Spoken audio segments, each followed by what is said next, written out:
नमस्कार दोस्तों, हर घर पाठशाला में आज 11वीं कक्षा का स्वागत है। मैं ऋषिपाल शर्मा, आपका दोस्त, प्रधानाचार्य जिला शिक्षा एवं प्रशिक्षण संस्थान नाहन से आज के चैप्टर के लिए आपके साथ हूँ। इंटीरियर ऑफ द अर्थ में हमने अभी तक बहुत कुछ पढ़ा है। आज हम अर्थक्वेक, इसके टाइप्स, अर्थक्वेक को कैसे नापा जाता है और अर्थक्वेक के क्या प्रभाव होते हैं इसके बारे में पढ़ेंगे। भूकंप, जैसा कि इसके नाम से ही हमारे शरीर में एक सिहरन सी पैदा हो जाती है, इसके बारे में बहुत रोचक तथ्य हैं। और भूकंप क्यों आता है, इसका नाम सुनते ही हमारे शरीर के रोंगटे खड़े हो जाते हैं। आज हम बात करेंगे भूकंप किसे कहते हैं, भूकंप पृथ्वी पर क्यों आता है, पृथ्वी के अंदर टेक्टोनिक प्लेटें आपस में क्यों टकराती हैं, और भूकंप के बारे में अन्य भी कई रोचक जानकारी और इसको नापने का पैमाना क्या है, इन सब बातों के बारे में आज के इस अध्याय में हम बात करेंगे। सबसे पहले समझते हैं कि भूकंप का संकेत क्या होता है। जब भूकंप आता है तब पृथ्वी का सब कुछ हिलना या अकस्मात कांपना ही भूकंप का संकेत है। कभी कभी इतना तेज भूकंप आता है कि बड़ी बड़ी इमारतें गिर जाती हैं, जिससे भारी जान और माल का नुकसान उठाना पड़ता है। वास्तव में पृथ्वी के अंदर होने वाली भूगर्भीय घटना है जिससे धरती को कंपन महसूस करना पड़ता है। आइए दोस्तों, जानते हैं कि धरती पर यह भूकंप क्यों आता है। इसकी जांच पड़ताल करते हैं। जहां तक धर्म और पौराणिक कथाओं की बात है तो वहां एक ग्रीक यूनानी कथा ये सुनने में आती है कि भूकंप को वहां के देवता लोकी के हिंसक संघर्ष के रूप में बताया गया है। कहते हैं कि जब शरारत और संघर्ष के देवता लोकी ने सौंदर्य और प्रकाश के देवता बाल्दर की हत्या कर दी, उसे दंडित करने के लिए गुफा में बंद कर दिया गया और उसके ऊपर एक जहरीला सांप रख दिया, जिससे उसके सर पर जहर टपक रहा था। और लोकी की पत्नी सीजन उसके पास एक कटोरा लेकर खड़ी हो गई जिसमें वह जहर इकट्ठा कर रही थी। लेकिन जब भी वह कटोरे को खाली करती, जहर लोकी के चेहरे पर गिर जाता और तब वह उसे बचाने के लिए उसे सर पर दूसरी ओर धक्का देती, जिससे धरती कांपने लगती।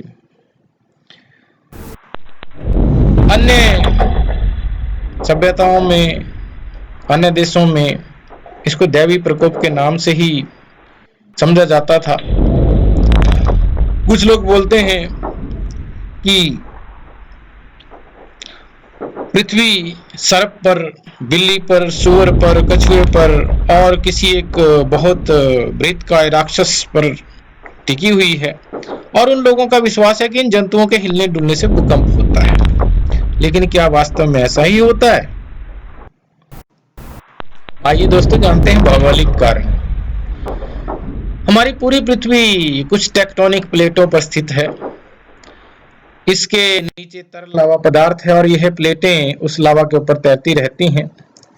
इन प्लेटों के आपस में टकराने से ऊर्जा उत्पन्न होती है, जिससे पृथ्वी के अंदर हलचल होने लगती है और जिसके कारण भूकंप आता है। तो ये जो भूकंप है ये टेक्टोनिक प्लेटों के आपस में टकराने से आता है।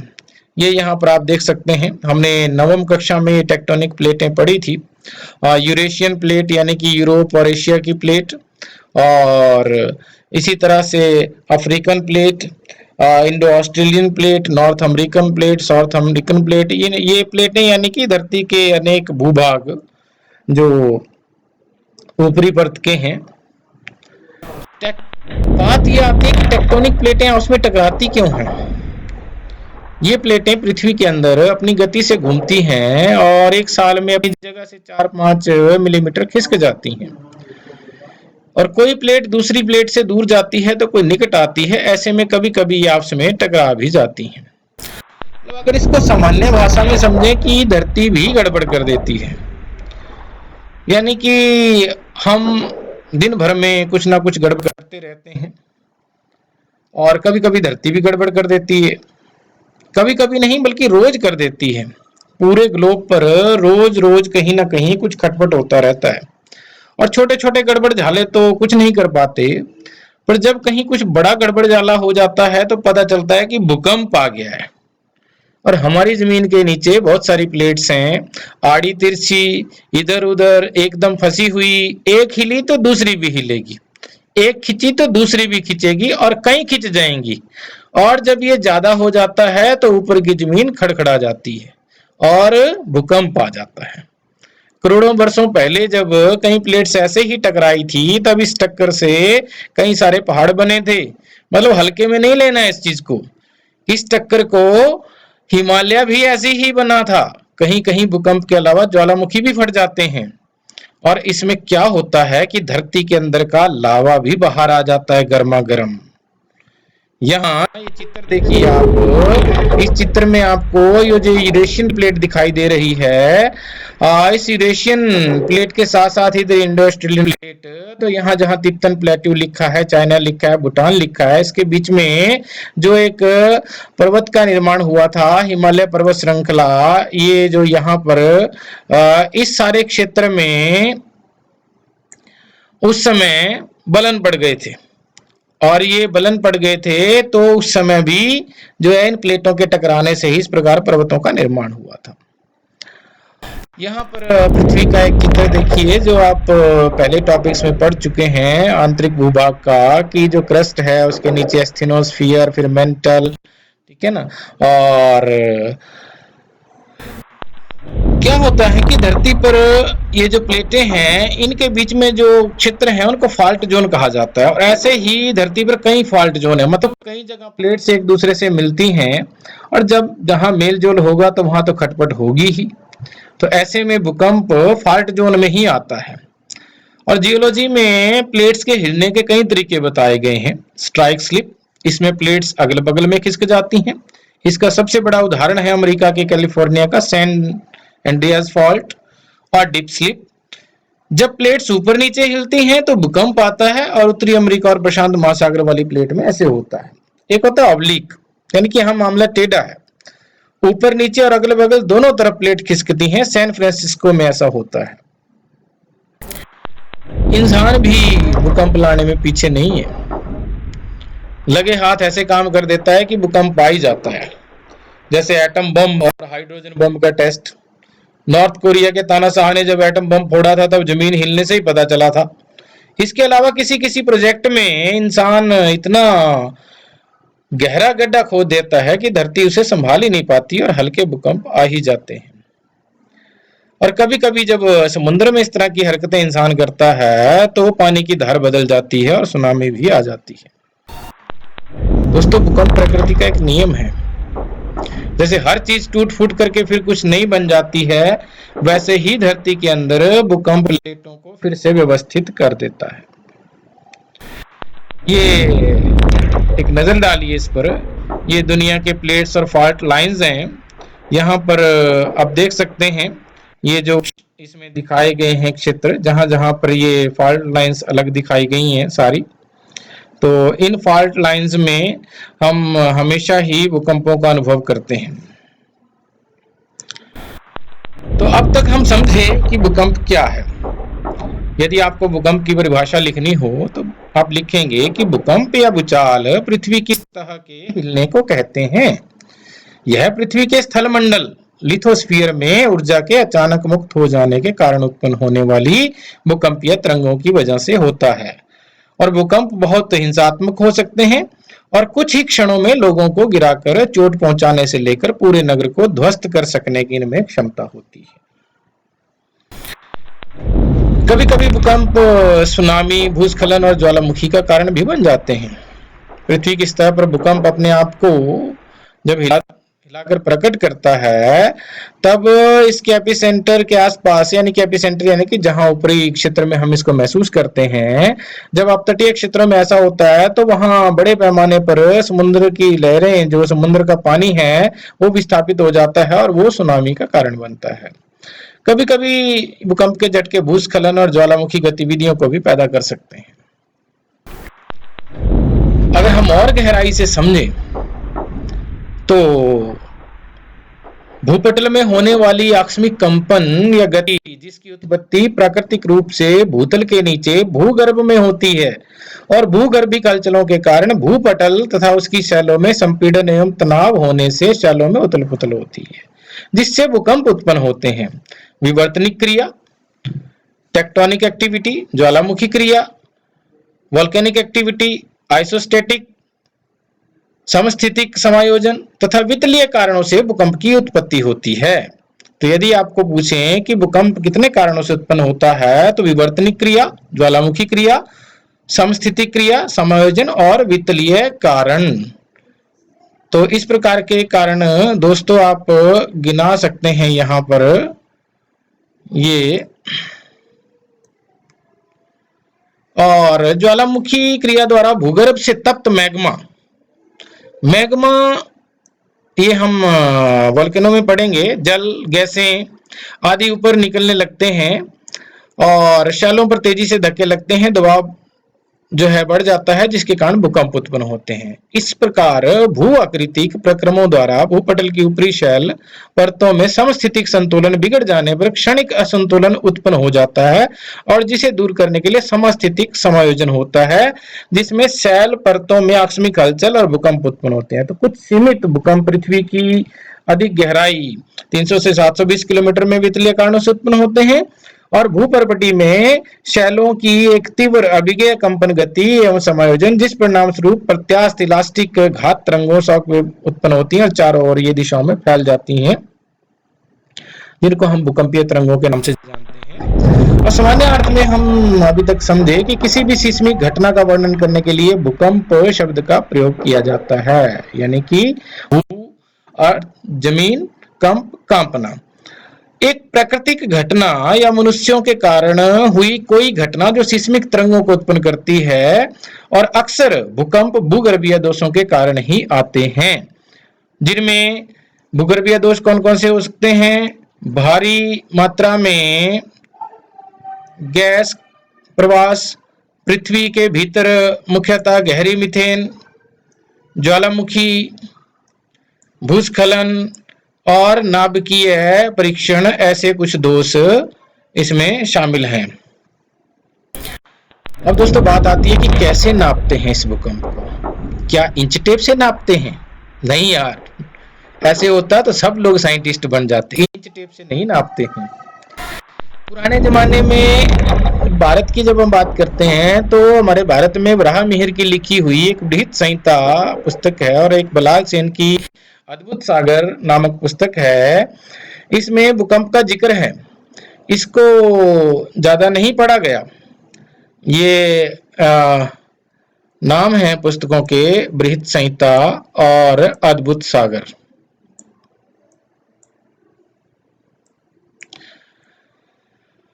तो ज्यादा विवरण इनके बारे में उपलब्ध नहीं है। और ऐसा ही एक चीन के बारे में, जिसको अपने यदि ध्यान करें तो 6ठी क्लास की बुक में ये था, चीन का जुगाड़, होफेंग डिडोंग। चीन में 2000 साल पहले भूकंप नापने के लिए एक जुगाड़ था। खुले मैदान में एक कांसे का 6 फीट का डायमीटर का जार रख दिया जाता था, और इसके चारों ओर खुले मुंह के 8 ड्रैगन लगे होते थे, और नीचे कांसे के ही 8 मेंढक लगा दिए जाते थे, और ड्रैगन के मुंह में एक छोटी बॉल कंचे जितनी रख जाती थी, जो कंचे आजकल बच्चे खेलते हैं। जब भूकंप आता तो बाल उसके मुंह से छिटक कर मेंढक के मुंह में चली जाती थी, और जिस दिशा में जाती थी उसे ही भूकंप की दिशा मान लिया जाता था। ये यंत्र यहाँ पर दिखाया गया है। इस यंत्र को आप ध्यान से देखिए। ये यहाँ पर मेंढक दिखाए गए हैं, और ये जो ड्रैगन है इसके मुंह में यहाँ बाल रखी होती, तो जहां वो गिरती थी, जिस दिशा से गिरती थी, तो उस दिशा को भूकंप की दिशा मान लिया जाता था। जब भी भूकंप की न्यूज आती है तो कुछ ऐसे आती है, जापान में 7.5 रिक्टर की तीव्रता का भूकंप आया। इसका क्या मतलब है दोस्तों? भूकंप में दो चीजें देखी जाती हैं, एक मैग्नीट्यूड और दूसरा इंटेंसिटी।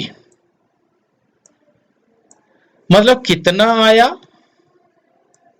और कितनी जोर से आया, ये नापा जाता है रिक्टर स्केल पर। जब प्लेट्स टकराती हैं तो एनर्जी निकलती है, ये तरंग के रूप में निकलती है। तो इसके लिए एक यंत्र बिठाया जाता है जिसको सिज्मोमीटर कहते हैं, और ऐसे एरिया में 100 से 200 किलोमीटर के जहां भूकंप आते हैं उस एरिया में सिज्मोमीटर लगा दिया जाता है। तो भूकंप की तरंग आके सिज्मोमीटर से टकराती है और इसको बढ़ा चढ़ा करके वो नापता है, और इसके तहत फिर रिक्टर स्केल पर एक नंबर बताया जाता है। और भी एक दो तरीके हैं, पर रिक्टर स्केल वाला ज्यादा चलन में है। रिक्टर स्केल पर 3 तक के भूकंप तो हमें पता ही नहीं चलते, 4 से फिर थोड़ी गड़बड़ शुरू हो जाती है, पता लग जाता है हमें, और 6 वाले ज्यादा गंभीर खतरा पैदा करते हैं। यानी कि 2.5 से 3 तक की जो रिक्टर स्केल पर पैमाना है उसके भूकंप हम महसूस नहीं कर सकते। 4 वाले भूकंप का हल्का झटका हम महसूस कर सकते हैं, जैसे दीवारों का हिलना, कांच का हिलना, दरवाजों का हिलना। 6 से ज्यादा वाले भूकंप हमें एकदम महसूस होते हैं। ये एक यहाँ पर छोटा सा यंत्र दिखाया गया है जिसको हम सिज्मोमीटर नाम देते हैं। ये सिस्मोग्राफ भूकंप के मापने का एक यंत्र है जिसको हम इस तरह से इस नाम से जानते हैं, सिस्मोग्राफ। और मैग्नीट्यूड स्केल जो है वो रिक्टर स्केल है, 1 से 10 तक उसका पैमाना है, और ये एब्सोल्यूट नंबर्स में एक्सप्रेस किया जाता है। और इंटेंसिटी स्केल जो है वो एक मरकाली के नाम पर है, जो इटालियन सिस्मोलॉजिस्ट थे, और इसमें विजिबल जो डैमेज है जो उस इवेंट के कारण होता है उसकी जो इंटेंसिटी है वो 1 से 12 तक उसमें ये नापा जाता है। तो हम बुक वाला चित्र लेते हैं। बुक में इस प्रकार से दिखाया गया है कि भूकंपों का माप किस प्रकार से करते हैं। अब बात आती है कि भूकंप कितने प्रकार के होते हैं। There are various types of earthquakes, but some कुछ जिस प्रकार से वो आते हैं, जिन कारणों से आते हैं, उन्हीं के कारणों को हम व्याख्यान करेंगे। टेक्टोनिक अर्थक्वेक यानी कि विवर्तनिक भूकंप, ये बड़े कॉमन है, एंड इसमें पृथ्वी की जो अस्थिरता है उससे भूकंप होते हैं, उन्हें विवर्तनिक भूकंप कहते हैं। और भारत के सब भूकंपों का कारण विवर्तनिक भूकंप ही है। जो फॉल्ट प्लेन है वहां पर जब रॉक्स स्लाइड हो जाती हैं तो उसके कारण ये आते हैं। विवर्तनिक भूकंपों के बारे में अरस्तु का विचार था कि अधस्तल की वायु जब बाहर निकलने का प्रयास करती है तो भूकंप आता है। 16वीं और 17वीं शताब्दी में लोगों का अनुमान था कि पृथ्वी के अंदर रासायनिक कारणों से गैसों के विस्फोटन से भूकंप होता है। 18वीं शताब्दी में यह विचार पनप रहा था कि पृथ्वी के अंदर वाली गुफाओं के अचानक गिर पड़ने से भूकंप आता है। 1874 में एडवर्ड्स जुस ने बताया कि भाई भूकंप भ्रंश की जो सीध में भूप्रपटी के खंडन या उसके फिसलने से होते हैं। तो ऐसे भूकंपों को विवर्तनिक भूकंप कहते हैं, और ये 3 प्रकार के होते हैं, सामान्य, मध्यम और गहरे। सामान्य 48 किलोमीटर की गहराई तक, मध्यम जो 48 से 240 किलोमीटर की गहराई तक, और गहरे जो भूकंप होते हैं डीप फोकस, तो वो 240 से 1200 किलोमीटर की गहराई तक। दूसरी तरह के भूकंप है वॉल्केनिक अर्थक्वेक, ज्वालामुखी है। These are special class of tectonic earthquake, और ये वॉल्केनिक एक्टिविटीज से कन्फाइंड है, इसलिए इनको वॉल्केनिक अर्थक्वेक कहते हैं, क्योंकि ये किसी वॉल्केनो के फटने से उसके आसपास आ सकते हैं। और लेकिन इनके बारे में कि भाई भारत में जो जितनी प्रकार के भूकंप आए हैं हिमालय क्षेत्र में, तो गत 100 वर्षों में जो भूकंप हुए हैं उनका सूक्ष्मता से अध्ययन करने पर पता चला है कि ज्वालामुखी का भूकंप पर परिणाम अल्प क्षेत्र में ही सीमित रहता है, यानी कि जिस क्षेत्र से वो संबंधित है, ज्यादा बड़े क्षेत्र में नहीं। ये अध्ययन यहाँ पर थोड़ा सा इसको यह पढ़ना, ये यहाँ पर यह अध्ययन। तीसरी तरह के भूकंप है कोलैप्स अर्थक्वेक, निपात भूकंप, जो चूने की चट्टान में बनी कंदरा या खाली की हुई खानों में छत के निपात से उत्पन्न होते हैं। और निपात भूकंप का परिणाम भी अल्प क्षेत्र तक ही सीमित रहता है, कभी कभी तो केवल हल्के कंप मात्र ही होते हैं। इसके अलावा दो प्रकार के और भूकंप हैं। एक एक्सप्लोजन अर्थक्वेक, कहीं पे यदि हम कोई केमिकल न्यूक्लियर कोई इस प्रकार का टेस्ट करते हैं तो उसके जो आसपास जो जमीन है वो कांप जाती है, तो इनको एक्सप्लोजन अर्थक्वेक से नाम से जानते हैं। और एक है रिजर्वायर इंड्यूस्ड अर्थक्वेक, कहीं पर यदि बांध जनित भूकंप और किसी बांध के अकस्मात टूटने से या उसमें अधिक जल भराव से उसके आसपास यदि कोई भूकंप आ जाता है तो उसको हम बांध जनित अर्थक्वेक के रूप में जानते हैं। ये यहाँ पर आपके लिए कि एक बार हम पुनः रिवाइज करें भूकंप के प्रकार विवर्तनिक, वॉल्केनिक, कोलैप्स, एक्सप्लोजन और रिजर्वायर। दोस्तों, भूकंप के प्रभावों की जब हम बात करते हैं तो भूकंप एक प्राकृतिक आपदा है और भूकंपीय आपदा से होने वाले अनेक प्रकोप हैं, जैसे भूमि का हिलना, धरातलीय विसंगति, भूस्खलन, मृदा द्रवण, धरातल का एक तरफ झुकना, हिमस्खलन, धरातलीय विस्थापन, बांध व तटबंध टूटने से बाढ़ आना, आग लगना, इमारतों का टूटना, ढांचों का ध्वस्त होना, वस्तुओं का गिरना और सुनामी आदि। भूकंप के प्रभाव के कारण तेज झटके आते हैं और भूमि अनेक जगह फट जाती है और जो मुख्य अभियांत्रिकी संरचनाएं हैं, जैसे बांध है, पुल है, परमाणु शक्ति स्टेशन है, इनके लिए तो ये बहुत बड़ा जोखिम भरा काम है। तो सावधानी पूर्वक इनमें से आए दोषों को, संभावित भूपतन को पहचानना भी हमारे लिए जरूरी है। एक एक करके थोड़ा सा नजर डालते हैं। भूस्खलन और हिमस्खलन, यहाँ आप देख सकते हैं कि ये भूस्खलन और इस चित्र में एक हिमस्खलन जो है, जो कि पर्वतीय इलाकों में हो सकता है भूकंप के कारण। और विद्युत शक्ति की लाइनें यदि टूट जाएं तो आग लगना भी स्वाभाविक है। आग भी एक मतलब बहुत ज्यादा खतरनाक साबित हो सकती है, इसको रोकना भी कठिन हो जाता है बहुत स्थितियों में। मिट्टी द्रवीकरण तब होता है जब भूकंप के झटकों के कारण जल संतृप्त दानेदार पदार्थ अस्थायी रूप से अपनी क्षमता को खो देता है और एक ठोस से तरल रूप में रूपांतरित हो जाता है। और मिट्टी द्रवीकरण कठोर संरचनाओं जैसे इमारतों, पुलों को द्रवीभूत करके अपने अंदर समा लेता है, उसको डुबा देता है। और कभी-कभी भूकंप जब समुद्र के आसपास या जलाशयों के आसपास, तो उसमें सुनामी भी आ जाती है। ऐसी सुनामी 2004 में हिंद महासागर में आई थी। एक बाढ़ जो कारण है वो भी भूकंप के कारण हो सकता है, क्योंकि भूकंप आने के कारण कई बार बांध टूट जाते हैं, नदी के तटबंध भी टूट जाते हैं। तो यदि कोई मुख्य स्रोत संग्रह फट जाए तो निम्न क्षेत्रों में बाढ़ आ जाती है। भूकंप के कारण अनेक रोग उत्पन्न हो जाते हैं, जैसे मूलभूत आवश्यकताओं की कमी, जीवन की हानि, उच्च बीमा प्रीमियम, सामान्य संपत्ति की क्षति, सड़क और पुलों का नुकसान और इमारतों का ध्वस्त होना। और इन इमारतों का आधार भी कमजोर हो जाता है और जो कि फिर भविष्य में भूकंप का कारण बन सकता है। तो सबसे ज्यादा क्षति तो जो है मानव पर पड़ने वाला जो प्रभाव है वो है जीवन की क्षति। तो ये थे भूकंप के कुछ प्रभाव और भूकंप के बारे में कुछ जानकारी। तो दोस्तों, आज के लिए इतना ही। स्वस्थ रहें, मस्त रहें। जय हिंद, जय हिमाचल।